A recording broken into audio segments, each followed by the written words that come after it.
You are standing on the ocean floor. Not the shallow part, not where coral reefs are, not where divers go. You are at 1,000 meters below the surface. The sunlight stopped reaching you around 200 meters up.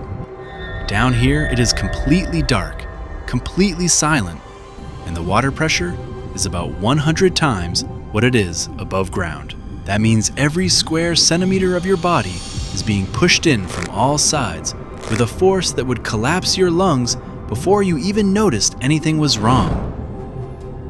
Nothing up here. No warmth, no light, barely any food. And yet, things live here. Things that have been living here for millions of years. And the way they evolved to survive these conditions makes them look like they were designed by someone who had never seen a normal animal before. Today we're looking at 3 of them: the anglerfish, the gulper eel, and the snipe eel. Let's get into it.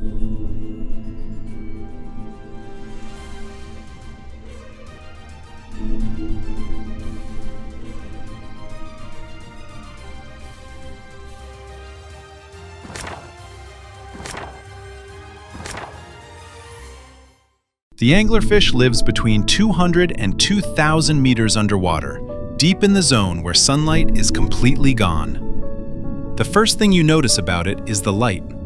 There's a rod sticking out of the top of its head, called an esca, with a glowing tip. That glow doesn't come from the anglerfish itself. It comes from bioluminescent bacteria living inside the esca in a symbiotic relationship. The fish provides shelter and nutrients. The bacteria produce light. The anglerfish essentially farmed a colony of glowing microbes and attached them to a fishing rod on its own forehead. In total darkness, any light source attracts attention. Prey, small fish, crustaceans, swim toward it out of curiosity. And that's when the anglerfish opens its jaw. The jaw is enormous relative to its body and lined with long, inward curving teeth. Those teeth don't just grip. They're angled so that once something enters the mouth, it physically cannot push back out. The jaw and stomach are both highly expandable. An anglerfish can swallow prey up to twice its own size. Its stomach stretches and essentially reorganizes itself around whatever just came in. In an environment where you might go days without encountering food, you cannot afford to miss a meal or leave anything on the plate. Now, the anglerfish you just saw, the terrifying round one with the lure, that's a female. She can reach about 20 centimeters. The males are completely different. They're tiny, around 2 or 3 centimeters. No lure, no impressive jaw. They hatch and have one job: find a female in total darkness in the open ocean before they run out of energy. To do this, males evolved an extremely sensitive chemical detection system, tuned specifically to pick up pheromones released by females. They follow that chemical trail through the dark until they find one. When a male finds a female, he bites into her skin. His body then starts fusing with hers. His circulatory system connects to her bloodstream, his eyes degenerate, most of his internal organs shrink and disappear. What remains is a small lump permanently attached to the female's body, kept alive by her blood, existing only to provide sperm when she's ready to reproduce. One female can carry up to 8 fused males at once. From an evolutionary standpoint, it's a solution to a real problem. Finding a mate in that environment is so difficult and energy expensive that once you find one, you never let go.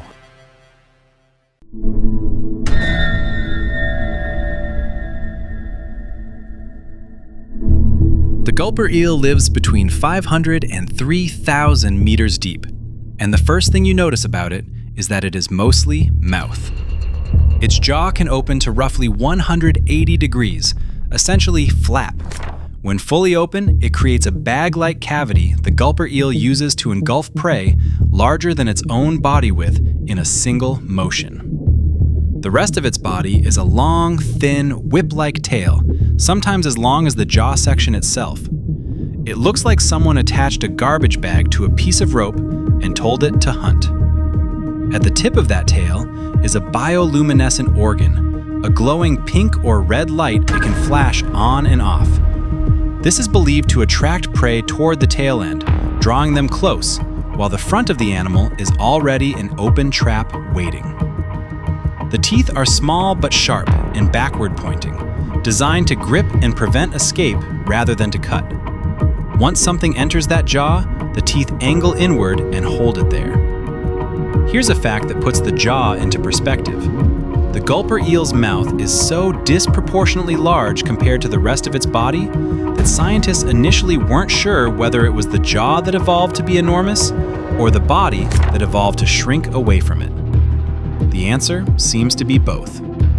In the deep sea, energy conservation is everything. A smaller body costs less energy to run. A bigger mouth means no meal is too large to attempt. Evolution essentially stripped the gulper eel down to the two things it needed most: a giant opening at the front and a lure at the back, and left out most of what comes in between.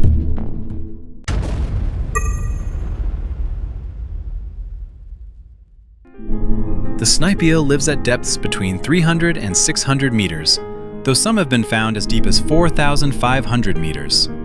It can reach up to 5 feet in length, but it weighs only a few ounces. Its body is so thin, it's 75 times longer than it is wide. It looks like someone stretched a shoelace and glued a bird's beak to one end. That beak is the defining feature.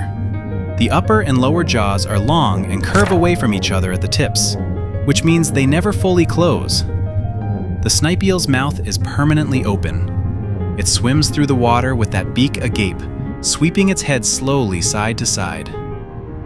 The inside of the jaw is lined with tiny, backward-pointing hooked teeth. When it sweeps past a shrimp, the shrimp's antenna or legs snag on the teeth. The eel then works the prey inward toward the throat. It cannot bite down, it just drags things in.